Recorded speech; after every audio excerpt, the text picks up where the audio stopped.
The Atlanta Falcons get some much needed good news after a very crazy offseason that involved going out and getting a franchise quarterback and then not addressing their biggest need in the NFL draft by picking a defensive player. We're going to break all that down and more on this video. If you're new to this channel, you are tuned into the Daily Huddle, your one-stop shop for all the biggest plays, the biggest highlights, and your sports news of the day. I'm Ben.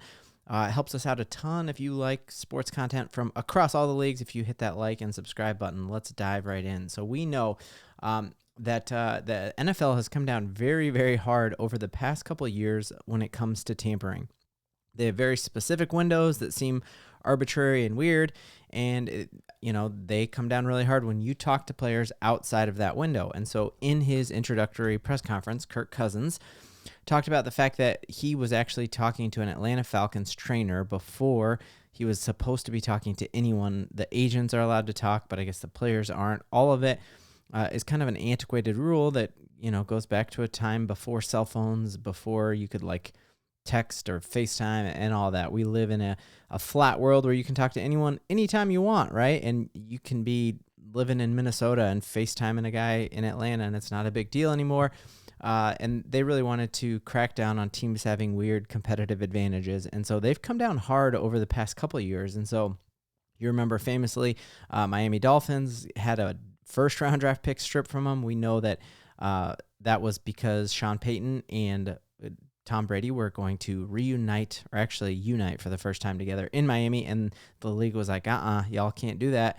Can't talk until you're allowed to talk. And so there were so many rumors swirling around even before the draft. Folks had thought that Atlanta Falcons were going to be fined a first-round draft pick in this year's draft, which would have been pretty bad for them, right? And I think if you look at some of the hope or the cope, maybe the copium or something like that, the Minnesota Vikings were actually hoping that they were going to get Atlanta Falcons first-round draft pick this year, which would have just been like a death nail to the Atlanta Falcons because they need to make some big moves. And so the good news of the day that came down for the Atlanta Falcons was that the NFL didn't think it was that bad. And all they fined the Atlanta Falcons for that illegal conversation that happened before was just a fifth-round draft pick. And I think that's fantastic news. That's something that the Atlanta Falcons can shrug off with zero problems. And if you're them and you get Kirk Cousins, who it seems like isn't just a quarterback who can help them win now, but also a quarterback who is truly pouring in into everyone else. And he, it's kind of coming out now that the relationship with Kirk Cousins and Michael Penix Jr. is special. And that Kirk Cousins doesn't just see himself as a player who's going to win now, but as someone who wants to build up the future of this franchise. I really think, I'm not an Atlanta Falcons fan, but I think they have really struck gold here with Kirk Cousins, and to only get docked a fifth-round draft pick when you have a quarterback of the future who can then groom your future quarterback of the future. I'm insanely jealous as a Broncos fan that they have great talent now and great talent who's willing to be a mentor. There are so many times as a Denver Broncos fan where we've brought in someone like a Joe Flacco and we had Drew Lock sitting under him, and Flacco is like, no, I'm not here to be a mentor. And you just look at how differently Kirk Cousins is looking at this. And that's a great thing that he's saying, I have no problem. I'm not intimidated by Michael Penix Jr. He's going to be great and he'll take the reins from me, but I'm willing to pour into him this year. And I think if I was an Atlanta Falcons fan, I would be feeling very hyped about the situation that we have going into the future. They have a loaded roster. To have Bijan Robinson, who we just didn't see enough of him last year. We've heard the coaches come out and say hey, we're going to be feeding the rock to Bijan Robinson. Obviously, to have Michael Pitts, we know how much Kirk Cousins loves his tight ends through all of his time with the Washington Commanders, with being with the Minnesota Vikings and Hockenstein. We know Kirk Cousins relies on that tight end position, and they got talent at the wideout. Really, their offense is absolutely stacked, playing in a dome, playing mostly teams in the South where it doesn't get cold. I think they are set up to have a phenomenal year this year, and that's really great news if you are a Falcons fan, that you got the quarterback of the now mentoring the quarterback of the future, and the only thing you're paying for it for is a fifth-round draft pick.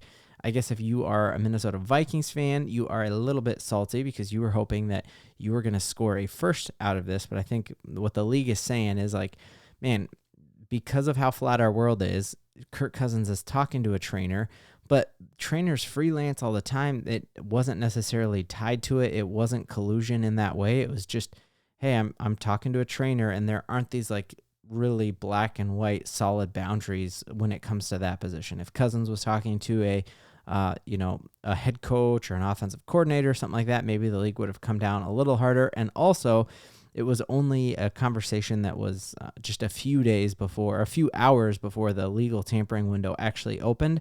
So I think that's the part of it as well, is that it wasn't like Atlanta had been scheming to get Kirk Cousins for an entire year or something like that. It was just a few hours before they were actually allowed to talk, and it was a conversation real quick about, hey, how's your Achilles feeling, and are you going to be back at it? And I just don't think that was as big of a deal. Let me know in the comments. Do you think the league came down soft on this? We're hearing several, and it's mostly Vikings fans saying this, is that the owner of the Atlanta Falcons is on the NFL Competition Committee, meaning that he might have undue influence over Roger Goodell, and so that maybe they got preferential treatment for that.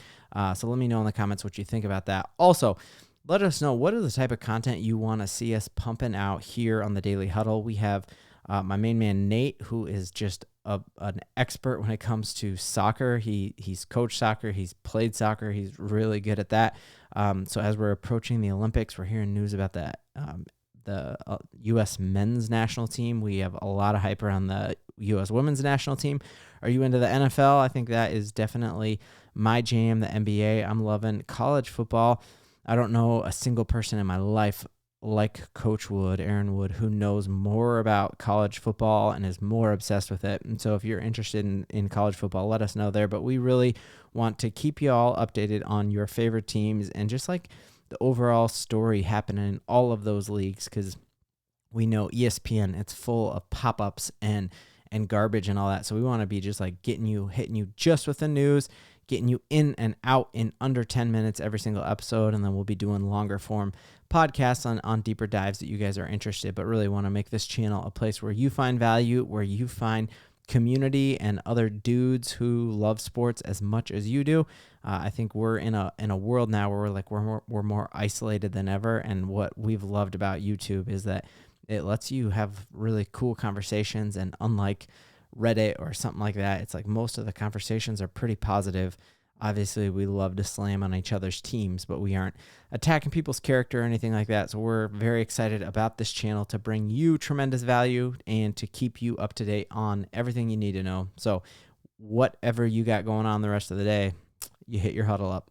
Peace out.